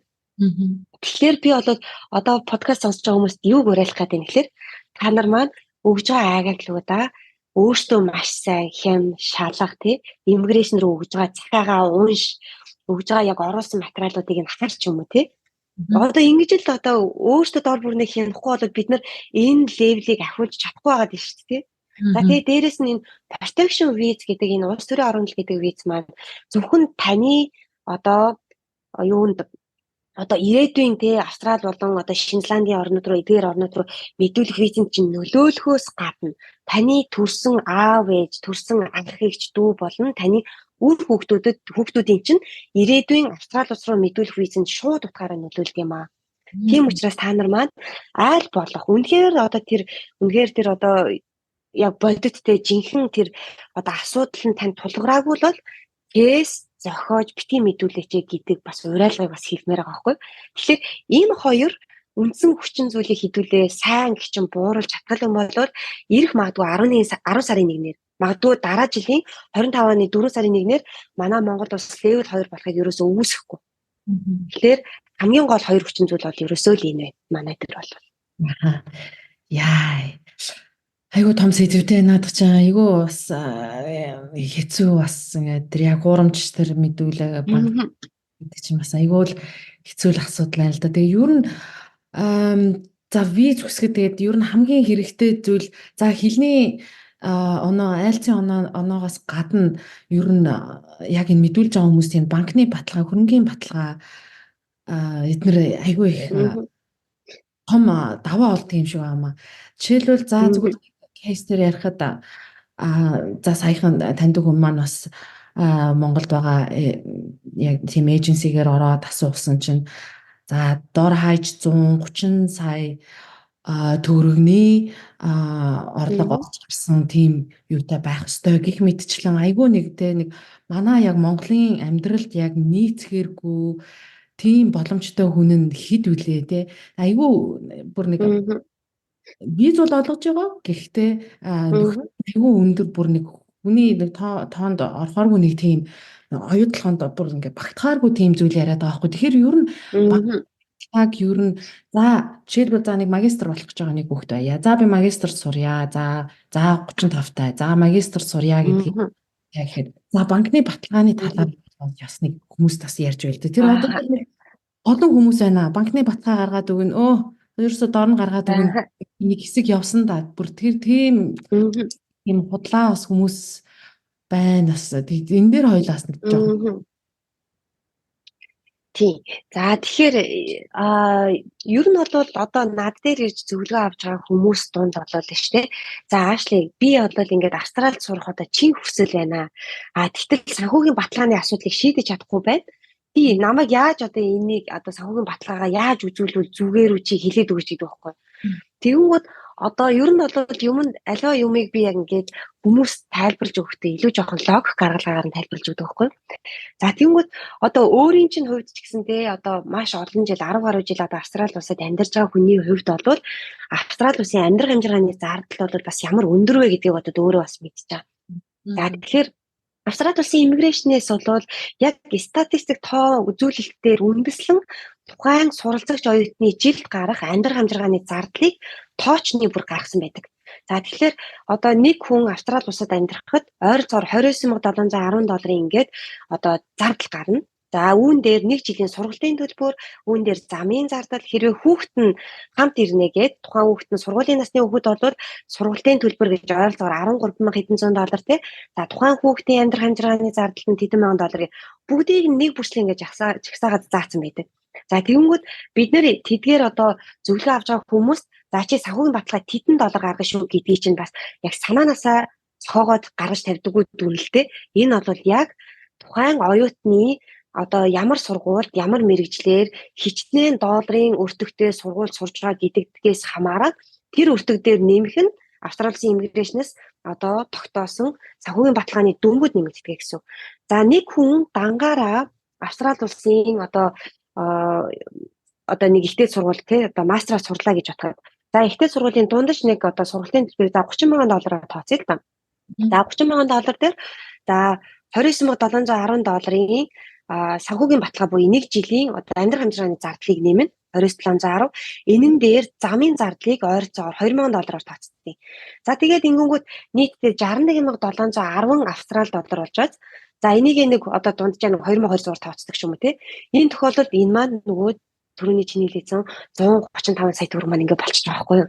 Тэгэхээр энэ бол яалтчгүй яг статистик тоо баримт дээр үндэслэн тоо. Гэхдээ Австрали улсын иммиграшн энд юуг оролцуулдаггүй вэ гэхээр тэр амьдарч байгаа бүтэн нэг жилийн амжиргааны зардал тэр төлөгдөж байгаа сургалтын төлбөрийг оюутан энд ирээд сургалтын визнийхаа хүрээнд ажиллах ёстой нөгөө part time-ийн ажлынхаа одоо хөлснөөс цуглуулж болох юмаа гэдгийг хизээж ингэж тооцдоггүй. Угаасаа тооцогч явахгүй. Тэрийг бол ерөнхийдөө бол одоо иммиграшнээс ямар одоо утга учиртайгаар илүү олгодог вэ гэхээр тухайн оюутан сурж байгаа магадгүй мэрэгчлэрээ ч юм уу эсвэл амьдарч байгаа орчиндөө kind of нэг одоо work experience цуглуулах тэр шансыг нь олгож илүү өгдөг байхгүй юу? Тэрнээс бусдаар тэр одоо working rights-аар амьдрах хамжиргаа болон сургалтын төлбөрөө одоо залгуулах гэдэг одоо ойлголтоор өгдөггүй учраас тэрийг тооцдоггүй. Тэнгүүт Монгол одоо хүний оюун ухаанд яаж боддог вэ гэхээр би сургалтын төлбөр болон визний хураамж юмнууд эхний жилийнхаа юмыг төлцөн байхад очиод ажил хийгээд ер нь бол болгоно гэдэг тийм. Гэхдээ яг үндэ энэ нь болдог л доо. Маш олон оюут бараг л одоо тий 180-90% жишээгээр бол тэгэл болдог шүү дээ тий. Гэхдээ иммиграшн хизээч тэр өнцгөр хардаггүй учраас ийм хэмжээний санхүүгийн баталгаа зайлшгүй нэгдэг. За тэгвэл санхүүгийн баталгаа гаргадаг хүмүүсээр би энэ мөнгийг ингээ харуулчих болох уу гэдэг. Энэ бол жоохон боломжгүй. Ер нь бол иймэрхүү одоо гаргалгаа ер нь бол явдаггүй шүү. Гэхдээ мэдээж энэ хэдэн мянган оюутан дотор бол санхүүгийн баталгаа гаргадаг хүмүүсээр гаргуулад виз нь амжилттай гараад ирсэн хүмүүс байгаа юу гэхээр байхыг бол үгүйсэхгүй. Гэхдээ энэ санхүүгийн баталгаа гаргадаг хүмүүс гэдэг маань ер нь бол одоо тухайн одоо аплай хийж байгаа одоо виз аплай хийж байгаа хүний одоо материалыг одоо тэр баталгаа гаргасан хүмүүсээр гаргуулсан гэж үзэх юм бол энэ чинь нэг талаараа бас хууль бус зүйл байхгүй юу? Хүний хүнээс мөнгө зээлж, хүүтэй мөнгө зээлж, данс руугаа мөнгө оруулж гаргуулсан тэрийгээ энэ бол миний дансанд байгаа мөнгөө гэж тайлбарлаж байна гэдэг чинь нэг талаараа хууль бус зүйл. Гэтэл нөгөө талаараа Австрали улсын иммиграшнээс санхүүгийн баталгааг гаргахдаа ойролцоогоо ийм хэмжээний мөнгө харуулна. Тухайн мөнгө нь ямар орлогын их усүрээс хуримтлагдсан, хэдийн хэр хугацаанд хуримтлагдсан, таны өдөр тутмын одоо regular income буюу өдөр тутмын орлогоос ч хуримтлагдсан юм уу? Эсвэл та ямар нэгэн байр, сав, машин тэргээ зарсны орлого чинь юм уу ч юм уу те? Бизнесийн чинь орлого юм уу? Тэрийг нотлохыг шаарддаг байхгүй юу? Тэгэхээр ер нь бол банкны баталгаа гаргадаг хүмүүсийн наад гаргалгаа бол ер нь жоохон явцгүй гаргалгаа. Энэ талаас нь нотлоход шигсэн маш том учир дутагдaltaй гэдэг. Тийм учраас би оюутнуудыг санхүүгийн баталгааг яаж гаргахыг илүү ихээр зөвлөдөг вэ гэхээр хэрвээ яг одоогоор энэ 130-40 сая төгрөг таны дансанд байхгүй бол яг одооноос эхлээд 1-р 3 хуримтлууд баг үүсэг те. За тэгээд зорилго тавь. За ингээд үүсгэе. Энэ хоорондоо та хэрвээ айлтаа оноогоо бол айлтаа бэлдээ. Ингээд тгий те. За иймэрхүү байдлаар удаан хугацаанд за жил гаруй 2 жилийн хугацаанд магадгүй ингээд хуримтлуулсан мөнгөө хуулахаар харуулад элчинд орох болвол ер нь бол явж хамгийн найдвартай арга байдаг. Ер нь бол удаан хугацаанд хуримтлагдсан одоо хадгаламжийн данс бол хамгийн найдвартай санхүүгийн баталгаа байдаг. Хоёрдугаар та магадгүй 2-оос 3 одоо үйл хөдлөх хөрөнгөтэй байлаа нэр дээрээ. Магадгүй нэг 2 байртай, за нэг лагерын газартай ч юм уу те. Эсвэл илүү хашаа байшинтай. Тийм байцаа тэрнийхээ аль нэгийг зарсан байвал тэр таны санхүүгийн одоо их усүр байж болно. Гэхдээ хүмүүс ингэж гэдэг. Өөрөө нэр дээрээ уртаашаа нэг л байртай. Тэгээд тэр байраа зараад санхүүгийн баталгаагаа үүсгдэг тий. Ийм жоохон учир дутагдaltaй байдаг. Таны одоо байгаа ганц үйл хөдлөх хөрөнгөө зарчаад эргэлж байгаа чинь тий буцах магадлалгүй. Хамгийн юмаа зарж үрчээд ерөөсөө Австралид ингээд үлдэх шингэх сонирхолтой байна гэдэг зүйлийг гэдэг мессежийг хамгийн түрүүнд өгдөг учраас энэ бол ерөөсөө гаргалгаа биш ээ тийш үү. Тэгэхээр 2-оос 3 хамгийн багадаа ийм үйл хөдлөх хөрөнгөтэй байж илүүгээ зараад тэр зарсан мөнгөө би боловсролдоо хөрөнгө оруулж ийна гэдэг байдлаар аплай хийх нь илүү зөв байдаг гэсэн. За 3 дугаар гэх юм бол спонсор. Таны эцэг эх хамгийн ойрын хүн. Эцэг эх чинь спонсорлож болно. За эсвэл бол төрсөн ах эгч дүү чинь ямар нэгэн компанитай тэр компанийн орлого магадгүй өндөр дүнтэй бай. Энэ тохиолдолд спонсороор ингэж орох бас боломжтой байдаг. Хоорондын төрөл садангийнхаа лавлагаагаар хоорондын хамаарлаа батлаад ингэж харуулж болдог. Жишээ нь нэг компанитай ах чинь бай гэж үгүй. Тэр хүн за танд 135 сая төгрөг хэрэгтэй байна гэж яхад банкныхаа дансыг, компанийнхаа банкны дансыг 135 сая төгрөгөөр харуулвал энэ виз нь санхүүгийн баталгаа болж чадахгүй гэхээр энэ тохиолдолд чадахгүй. Яа тэгэхээр таны одоо тэр ABC гэдэг компанитай ах чинь ABC гэдэг компанийхаа 135 сая төгрөгөөр таныг спонсорлчоод ямар мөнгөөрөө тэр компанийхаа үйл ажиллагааг эрхлэх юм бэ? Үйл ажиллагааг явуулах юм. Энэ эргэлзээ хамгийн нэгдүгээр төрдөг. Тийм учраас ямар нэгэн байдлаар компани, байгууллагаар спонсорлуулж байгаа бол хамгийн багадаа 3-400 сая төгрөгтэй 5-600 хэдэн тэрбум төгрөгтэй байж ич тэрнийхээ 135 сая төгрөгөөр нь таныг спонсорлно гэдэг логикоо дандаа бодож явах хэрэгтэй гэсэн. Харин эцэг эхийн хадгаламжийн дансанд байгаа мөнгө 135 сая магадгүй 140-150 сая төгрөг байгаад тэрүүгээрээ спонсорлно гэвэл окей тэр бол асуудалгүй. Гэхдээ тэрнийхээ хажуугаар эцэг эх нь ямар ажил эрхэлдэг? Би энэ 135 сая төгрөг энэ хүүхдэд өглөө гэд надад алдах юмгүй би тэртээ тэрнгүү тэгээ сарын 5 сая 10 сая төгрөг нийт цалинтай өөрийнхөө амжиргааг бол өөрийнхөө regular income-оор ингээд хангалттай ингээд тэ cover хийчих тэ ингээд зардлаа даачна. Тийм учраас энэ хадгаламжийг бол энэ хүүхдийн боловсролд зарцуулахад надад одоо алдах юмгүй гэдэг байдлаар те эцэг эхийн хадгаламжийг зарцуулж болно. Тэрнээс бусдаар тийм одоо спонсорлж байгаа хүн хамаг мөнгөөрөө ингэж яаж болвол ерөөсө болдоггүй гэдгийг иймэрхүү лог гуйлдаага дандаа бодож авах хэрэгтэй ерөөсө. Одоо виз мэдүүлж байгаа хүмүүс бол тийм. За тэгэхээр ерөөхдөө иймэрхүү л гаргалгаанууд явна. Гэхдээ зөвхөн энэ бол маш ерөнхий боловч маш түгээмэл байдаг 3 одоо ийм санхүүгийн баталгаа гаргаж болох арга замууд боловч энэс өөр нарийн ширийн янз бүрийн арга зарга одоо гаргалгаа бол байдаг. Тэгэхээр тэр бол тухайн хүүхнийхээ кейсэн дээр л илүү яригдах зүйлүүд байдаг гэсэн үг тийм. За түрүүнд хэллээ шүү дээ аав ээжийн дансанд за байгаа юу. Тэгэхээр яг тухайн магистраар за сурах гад ирж байгаа оюутан маань өөрийнхөө данс руугаа шилжүүлээд үзүүлнэ гэсэн үг үү? Мгм. Эсвэл аав ээж нь зүгээр за миний хүүхэд бид нэр энийг Мгм. өөрөөр спонсорлж болно гэж аав ээжийнхээ данснаас харуулна гэсэн үг үү? Мгм. Айл нь ч байж болно. Одоо жишээ нь эцэг их нь өөрийнхөө дансанд байсан 150 сая төгрөгөө хүүхдийнхээ данс руу хийчлээ гэх юм бол хүүхдийн дансны хуулга нь одоо ямар данстай харьцан бэ гэдэг нь харагдчих хэрэгтэй. За тэгвэл аав ээжийнх нь 150 саятай байсан тэр дансных нь сүүлийн магадгүй 6-аас 12 сарын хуудлагыг нь аваад харуулна. Тэнгүүд тухайн 150 сая төгрөг хэдийн хугацаанд ямар тий одоо юугаар орлогын хүсрээс ч гэдэг юм те ингээ хуримтлагдсан бэ гэдэг нь харагдаж штэ сүүлийн 1 жилийн хугацаанд хуримтлагджээ.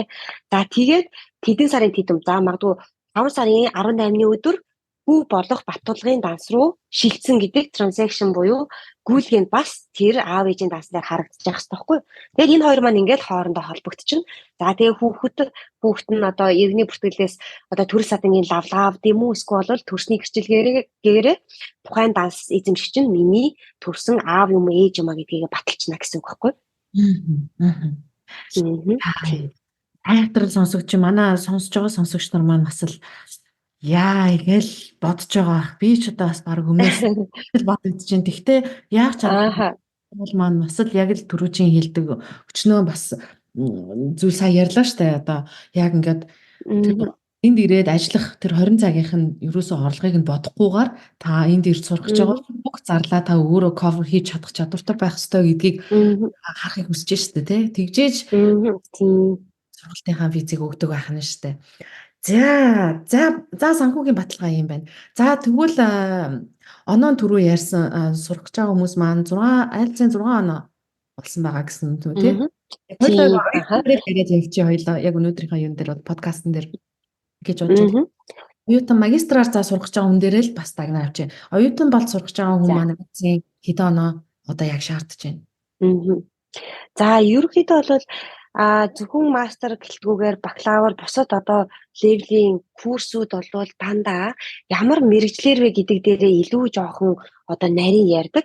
За гэхдээ мастрын ихэнх одоо програм буюу одоо курсүүд бол 6.5 оноо шаарддаг. За тэгээд нөгөө нэг одоо магадгүй Master of Nursing ч юм уу те одоо сувилгын ухаанаар мастер сурах болох юм бол 7.0 оноо EHBN ч гэдэг юм уу те. За эсвэл бол social work буюу нийгмийн ажилтан болоод ирэхлээрээ за бас 7.5 оноо шаардаад ирдэг ч юм уу. За гэх мэт ч мэрэгжлээсээ шалтгаалаад илүү өндөр оноо шаарддаг. За гэтэл зарим тохиолдолд Австрали улсын нөгөө коллеж институтууд буюу одоо дээд сургууль болон коллежууд бас мастер буюу дээд боловсрол олгох одоо эрхтэй байдаг. Тэдгээр сургуулиудын мастрын одоо IELTS-ийн одоо шалгуурууд нь 6.0 оноо байх жишээтэй. Гэхдээ тэдгээр институт болон коллежууд маань болохоор маш limited буюу хязгаарлагдмал мэргэжлүүдээр оюутан эсвэлдэг. Жишээ нь одоо MBA буюу Master of Business Administration те бизнесийн удирдлагаар за эсвэл бол нэгтлэн ч юм уу за олон улсын бизнес маркетинг ч юм уу те нэг иймэрхүү ерөнхий тэгээд ийм хязгаарлагдмал мэргэжлүүдээр л одоо оюутнуудаа элсүүлдэг. Тэгэнгүүт саяны тэр одоо social work ч юм уу те эсвэл бол сувилгын за эсвэл civil engineer ч юм уу гэх мэт иймэрхүү нарийн мэргэжлүүд болоод ирэхлээрээ яалчгүй өндөр рангтай том university их сургуулиуд байж одоо тэр эрхээ авцсан тий оюутнуудаа ингээ элсүүлж яадаг. Энэ тохиолдлуудад бол 6.5 болон түүнээс дээш оноог ингээ шаард авчдаг гэсэн үг тийм. Гэхдээ саяны одоо орсон өөрчлөлтөөр бол оюутан хамгийн багадаа 5.0 оноотой тохиолдолд англи хэлний бэлтгэл аваад үргэлжлүүлээд мастертаа элсэн орохоор визээ мэдүүлэх бүрэн боломжтой гэсэн. За жишээ нь за нэг түрүүний хэлсэн Торренс их сургуулаа яриа л да тий Торренс University-гийн за магадгүй Master of Business Administration-ээр нэг оюутан одоо apply хийхээр боллоо. Энэ тохиолдолд 6.5 оноо шаардна. Гэтэл нөгөө оюутан маань 5.0 оноотой тохиолдолд зөрүү оноо буюу 1.5 онооны зөрүү шүү дээ. Энэ зөрүү оноон дээрээ англи хэлний бэлтгэл сураад шууд үргэлжлүүлээд мастертаа IELTS оноогүйгээр шууд элсэн ордог гэсэн үг. Энэ тохиолдолд визээ одоо ойролцоогоор 2 жил 9 сараар мэдүүлнэ гэсэн. Ерөнхийдөө бол энэ IELTS онооны шаардлагыг логикоор хүмүүс ингэж ойлгочих хэрэгтэй. Дутаж байгаа 0.5 оноо тутамд ойролцоогоор 3 сарын англи хэлний бэлтгэл сурна гэдээ ойлгочих хэрэгтэй. Тэгэхээр нөгөө дутсан 1.5 оноондоо 9 сар сурах гэдэг шүү дээ. Англи хэлэнд. За тэгээд 9 сар англи хэлний бэлтгэл сурлаа. Тухайн англи хэлний бэлтгэлээсээ exit test буюу тухайн одоо яг левлээ төгсөж чадсан гэдэг одоо нэг шалгалтаа бас өгнө. Тэгээд exit test-ээ өгөөд тэнцсэн л тохиолдолд мастер руугаа IELTS одоо TOEFL нөгөө юуныхаа PT-ийнхаа шалгалтыг дахиж авалгүйгээр шууд мастер руугаа орчдгоо гэсэн үг байхгүй. За энэ тохиолдолд 2 жил 9 сарын урт хугацааны виза анханасаа шууд мэдүүлээд бас дахин виз мэдүүлэх шаардлага байдаггүй гэсэн үг. За тийм ээ. За зөндөө асуулт гарч ирлээ. Сая мартчихлаа яг юу гэж асууж байлаа. За хийх бэлтгэл тийм байна. За тэгэхээр за дараа нь санахаараа асууна хоёул. За тэгэхээр хоёулаа та бас хүмүүсийнхаа монголчуудынхаа бас виза мэдүүлэхдээ их ардаа гаргадаг зүйлээ бас ярьсан тий. Тэр хуурамч бичиг байдлаа. Өөр бас ер нь бас зүйл дээр илүү анхааруул зүгээр байна вэ? Одоо жишээлбэл тий одоо саначлаа. За их сургууль гэдэг чинь тэгэхээр зүгээр яг ингээ хар ухаанаар бодохоор том сургуулийн төлбөр өндөртэй, том сургуулийн магистрт өгвөл виз гарах магадлал илүү өндөр байна уу? Жишээлбэл жижиг сургууль төгөхөөр арай виз гаргалт муу байна уу? Тиймэрхүү хүмүүсийн дунд яриа байдаг. Тэр ер нь хэр үнний ортой вэ? Тэр яг уу ер нь бол ортой байх магадлал бол мэдээж байгаа. Австрали улсын immigration гэдэг маань өөрөө одоо тэр immigration системийн цаанд бас бидэртэй адилхан л нэг хүн бас сууж байгаа шүү дээ тий. Тэр хүн чинь тухайн сургууль ямар уу, сайн уу, муу юу нэгдүгээр тэрийг мэдэж байгаа. Хоёрдугаар тухайн одоо ранк өндөртэй, төлбөр өндөртэй сургуулиуд маань өөртөө оюутнаа элсүүлэх тэр журам болон шалгуур үзүүлэлтүүд нь бас ялгаагүй иммиграшнээсээ ялгаагүй чанга байдаг гэхгүй юу? За тэгэхээр тэр одоо сургуулиудын одоо entry requirement буюу элсэн орох одоо шалгуурыг хангаж орж байгаа хүмүүс бол бас иммиграшн дээр бас бүдэрх нь бас одоо илүү бага байдаг гэх юм уу? За тэгээд дээрэс нь одоо левел буюу ранк багатай сургуулиудаар аплай хийгээд магадгүй сургуулаа хайсан, сольсон ч юм уу те иймэрхүү датанууд бас илүү их бас жоохон нөлөөлдөг болов уу гэж би бас боддог.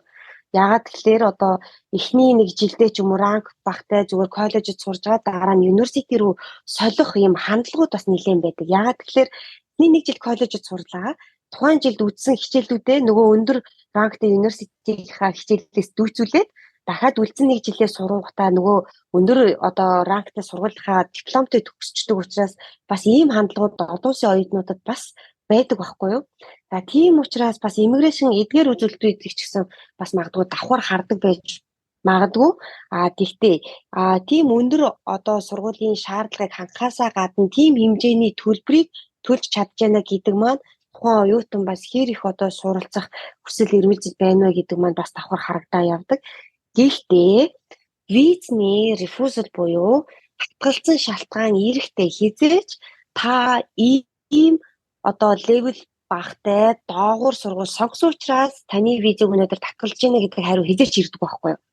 Иммиграшны одоо тухайн аплай хийж байгаа оюутны материалыг үзээд хамгийн түрүүд харддаг юм юу вэ гэхлээр энэ оюутан нэгдүгээр энэ мэрэгжлэр болон энэ левлээр сурах хэрэгтэй шаардлага үнэхээр байгаа юм уу гэдгийг хамгийн нэгдүгээр хардаг. Одоо жишээ нь Монголд одоо жишээ нь ангаахад одоо medical doctor буюу одоо эмчээр сураад төгссөн хэрнээ гинт наашаа ингээд нэг коллежийн те бизнес администратор те бизнесийн удирдлагаар ингээд сурж штий. Тэгвэл бизнес администрашн, бизнес курс, коллежийн эдгээр курсууд бол бас нэгэн хамгийн хямд курсуудтай бас ороо авчдаг л да. Тэгэнгүүт энэн дээр жишээ нь иммиграшны кейс офисер дээр одоо эргэлзээ төрөх байхгүй. Энэ доктор хүн байж яагаад ийм хямдхан коллежид те бизнес курсээр ингэ сурах гэдэг юм. Ингэх яг хэрэгцээ шаардлага юу байгаа юм те. Энэ хүн яг уу ингээд би бизнес эрхэлнэ, хуваараа ингээд нэг юм юу эмнэлэг нэнэ л гэж юм те. Гэхдээ одоо ингээд ажилтны туршлага юмнуудыг харангуут одоо яг ингээд хуваараа үнэхээр бизнес хийсэн юм ингээд байхгүй ингээд улсын одоо эмнэлэгт ингээд эмчээр ажиллаж байсан. Энэ болгон чи яг ихтгэл төрүүлж гин үгүй юу те. Энэ хүн үнэхээр ингээд сурах хэрэгтэй юм уу гэдгийг л хамгийн нэгдүгээр логикоор хардаг болохоос ш таны сонгосон сургууль чинь чанарын шаардлага хангахгүй байгаа учраас ингэхгүй байна гэдэг зүйлийг хизээч тавьдаггүй байхгүй. Тэгэхээр бас яг доогуур ранктай сургууль руу би аплай хийсэн учраас татгалзчлаа гэдэг гэдэг нь бас нэг талаараа бас өрөөсгөн шүү. Хэрвээ та иммиграшнд итгэл төрүүлэхүйц өөрийнхөө зорж байгаа зорилгыг сайн тайлбарлаж зөв өнцгөөс нь харуулж чадсан тохиолдолд бас тийм муу болоод бас ерөөсөө биш гэсэн. Тэгээд бид нар ч одоо ингээд энэ одоо яг оюутан зурчлах энэ ажлыг энэ олон жил хийж байгаагийн энэ олон жилийн туршлага хуримтлуулсны нэг давуу тал юу гэдэг вэ гэхлээр би оюутнаа ингээд за захиагаа бичээдэр яагаад ингэж сурах вэ? Яагаад Австралиг сонгосон? Яагаад энэ сургуулийг сонгосон ингэ бичээдэр гээд ингээд тэгэхээр бичихгүй маш их зүйл бичдэг байхгүй юу? Тэрийг би ингээд би болон манай баг хамт олон нэг бүрчлэн засан, янзлан өөрт чинь энэ мэдээллийг оруулах ерөөсөө шаардлага байхгүй. Энэ бол баг яг үнэндээ таны бүрд одоо сул талыг харуулах мэдээлэл юм. Тийм учраас бид нар энийг ингээ хатсан шүү. Тань дээр ийм ингээд одоо үйл хөдлөх болно. Өмнө нь хийжсэн ийм бизнесүүд байсан юм байна. Эдрийг ингэж оруулах нь таны одоо сурж байгаа үедээ чинь уйлдах учраас бид нар энийг чи илүү ингэж тайлбарлаж оруулсан шүү гэдэг бид нар дээр ирсэн мэдээлэл материал болон тухайн оюутны бичиж ирсэн захиан дээр үндэслэж бид нар оюутныг иммиграшнд илүү зөв өнцгөөс нь харуулах тал дээр ажилладаг гэсэн. Тухайн хүний материалыг яг үнэндээ хүн ямар ч өнцгөөс харж болно. Гэхдээ зөв өнцгөөс харуулах нь бидний одоо хамгийн одоо фокуслж ажилладаг зүйл гэх юм уу та тий. Тэгэхээр энийг хүмүүс бас маш сайн бодох хэрэгтэй. Миний ингэж бичиж байгаа захиа яг үнэндээ мөн үү биш үү? Би өөрийгөө ингэж харуулах нь зөв үү буруу юу? Би хэдийгээр хүн үнэхээр мэрэгжлээ буруу сонгоцсон байгаад шал өөр тэс үнэн мэрэгжил сонгохыг бол үгүйсэхгүй шүү дээ. Гэтэ тэрийгэ зөвөр ойлгуулах нь чухал гэх гэсэн үг юм байна. За тийм байна. Маш хэрэгтэй мэдүүлэлт өгч जैन. Тэгээ бид хоёрын подкастын маань хугацаа бүр цаг нэлээд гарсан байна. Тэгээд подкастын маань хугацаа ерөнхийдөө ингэ дуусах өгч जैन. Тэгээд товчхон бас бас энэ орныг зорж ирэх гэж байгаа монголчуудаас нэг товчхон бас нэг төгсгөлийн бас энэ асуултыг одоо чамд үлдээ. Тэгээд товчхон зөвлөгөө өгөөрэй. За тэгэлгүй ах уу. За ерөнхийдөө бол ялангуяа Австралийн гаднаас оюутны материалуудыг одоо зөвлөгөө өгөхөөс авахгүйлаад материалуудыг хүлээж аваад одоо захиаг нь бичээд ингээд маш их ажил, маш их процесс, маш олон үе шат хийгддэг байхгүй юу. Тэгэхээр тэр олон одоо ажил, үе шатуудыг хийсний эцсээр визнийхаа ингээд одоо виза грантыг буюу виза амжилттай аваад ирж байгаа оюутнуудаа ингээ харахад биднэрт бол амар гоё идэг.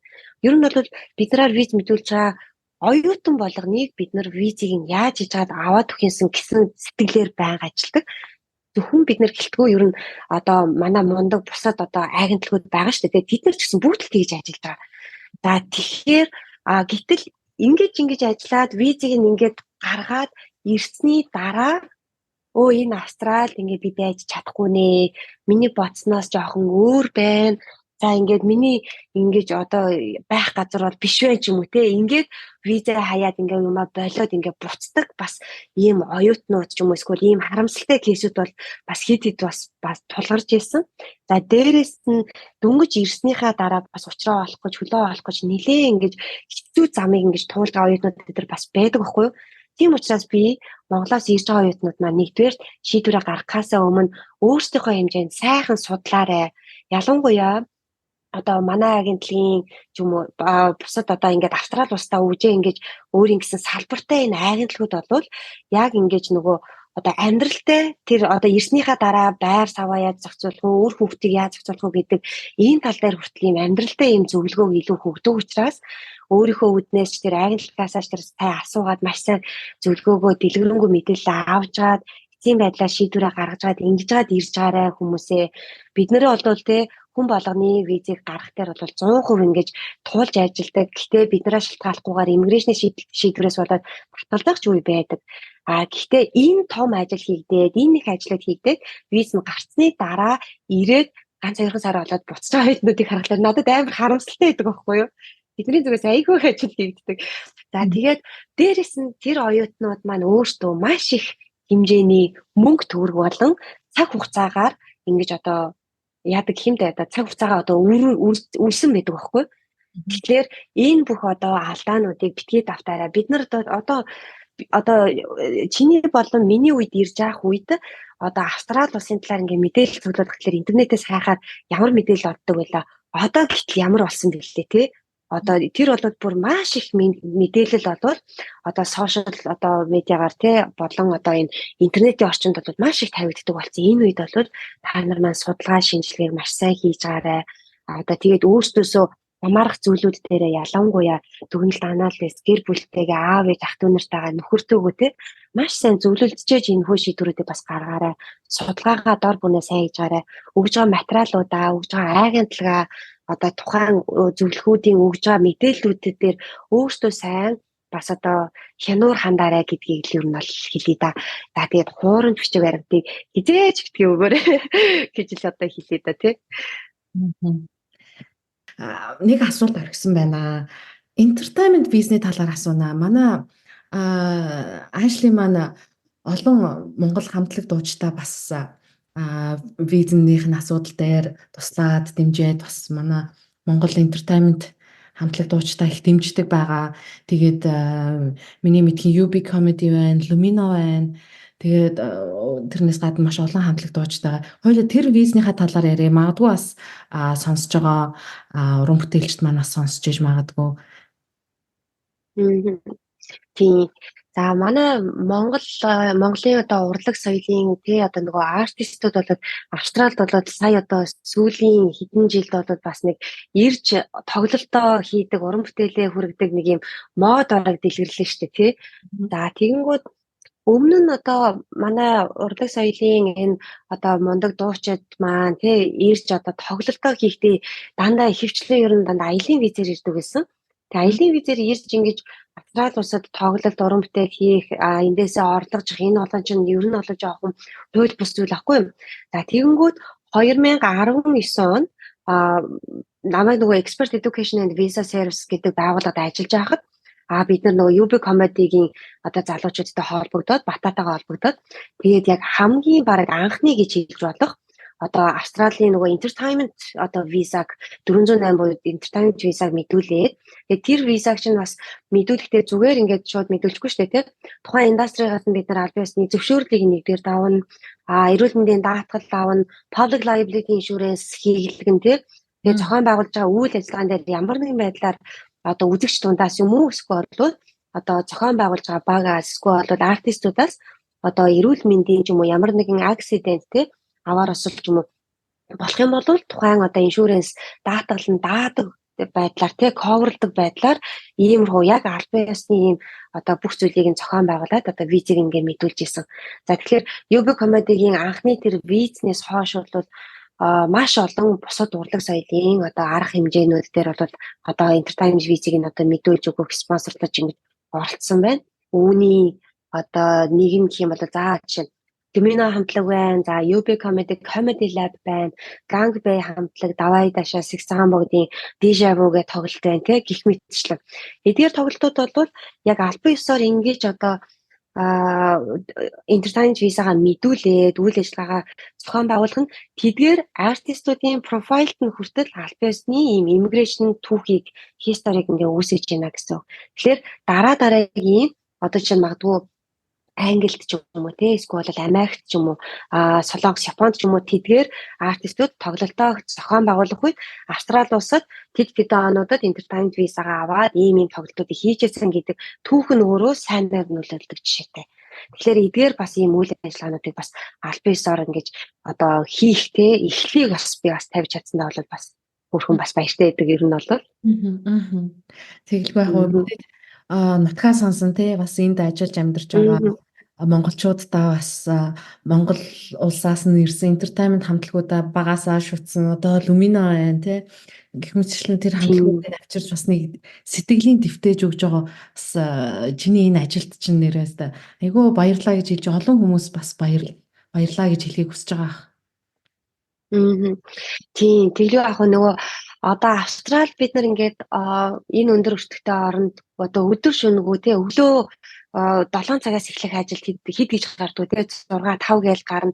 Тэгэл ажлаа 3 гэж дууслаа араас нь 4 цагийн хичээл рүү явна. Өглөө гараад өөртөө цаг зарцуулах завгүй явсаар гаал шүүн ирдэг те. Энэ амьдрал дундаас хаяа нэг энэ гоё Монголынхоо урлаг соёлын тэр одоо нөгөө уран бүтээлчдийнхаа одоо нөгөө сэтгэл шингэсэн тэр дууг сонсох те ингэж уурах энэ мөчүүд бол үргэлж гайхалтай байдаг. Тэгээд энэ хооронд ирсэн бүх одоо хамтлаг дуучдын тоглолт бүгд л одоо үнэхээр сэтгэл хөдлөмөр үргэлж сайхан байдаг. Тэгээд бас Монгол руугаа үргэлж ингэж 100 болгон ч юм уу те Монголынхаа зунаар одоо чинь явна гэдэг чинь өөрөө маш том санхүүгийн асуудал яригддаг. Одоо Австрали улс чинь одоо төв улсынхаа хэрээр замын зардал гэдэг зүйл чинь маш том үзэл яригдж шүү дээ. Одоо чинь 2022 онд манай гэр бүл одоо би нэг хүүтэй нэг охинтой тэгээ нөхөртөөгөө ингээд дөрүлээ Монгол руу ингээд явчаад ирэхэд зөвхөн замын зардал 20 сая төгрөг одоо зарцуулж авч жишээтэй тий. Тэгэхээр энд байгаа амьдарч байгаа удаан амьдарч байгаа ч юм уу те энэ монголчууд чинь жил болго явна гэдэг чинь маш том санхүүгийн асуудал яригддаг учраас тэгж чаддаггүй. Тийм учраас Монголоос ирж байгаа энэ урлаг соёлын одоо уран бүтээлчдийн одоо зохион байгуулсан концерт тоглолтын юмнуудыг үзэх үнэхээр чин хүсэлтэй байдаг. Тийм ч учраас нөгөө тоглолтууд маань ч гэсэн өөртөө бас их гоё болдог л да. Үнэхээр гоё болдог. Тийм болохоор эдгээр үйл ажиллагаа маань ч гэсэн яг л ер нь бол албан ёсны дагуу явж ээж дараагийнхаа үрийг тарина шүү дээ тийм учраас бид нар энэ чинь яагаад аялын виз дээр очивол энэ маань ингээд хууль бус юм биш тий. Гэтэ яг үнэндээ тухайн үед UB комедигийн залуучуудтай анх ингээ ярилцаад оггүй зохион байгуулъя гэд хуульчтайгаа хэлэхэд аялын виз болохгүй штэ аашлаа. Энд чинь хууль бус бид нар бол хийхгүйгээд шууд ингээд одоо төтөлжүүлжсэн. Тийм учраас наад хүмүүсээсээ одоо ийм мэдээллүүд авчих, ингэчих хэдүүлээ зөвшөөрлөө авчий, энэ даатгалуудаа авчий. Тэгээд яг 408 гэдэг энэ entertainment те activity-г зохион байгуулах яг энэ виз рүүгээ хэдүүлээ apply ин гэх. Тэгээд бид нар орж исэн байхгүй юу.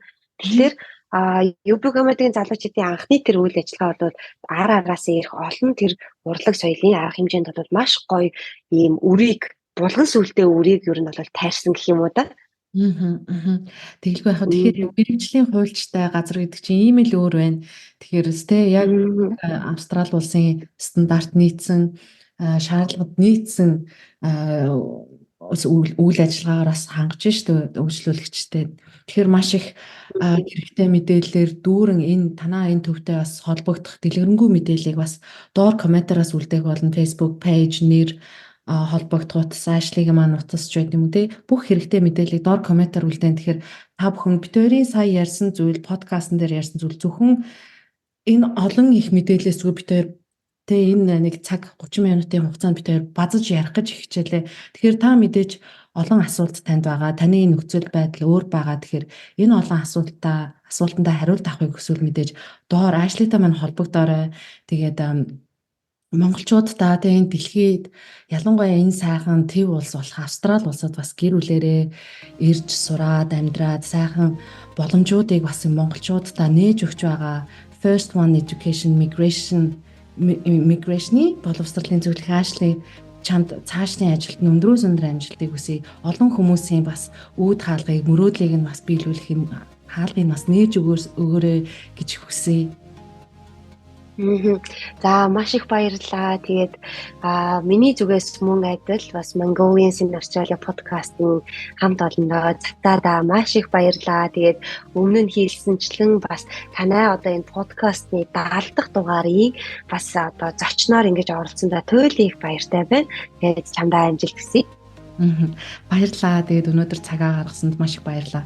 За тэгээд Сидней хотоос Ashley, Мельбурн хотоос цацаанаар ярилцлаа. За дараагийн дугаараар дахиад хэрэгтэй мэдээлэлээр дүүрэн подкастаар уулзцаая. Баяртай Ashley, баяртай манайхаа. За баярлалаа, баяртай.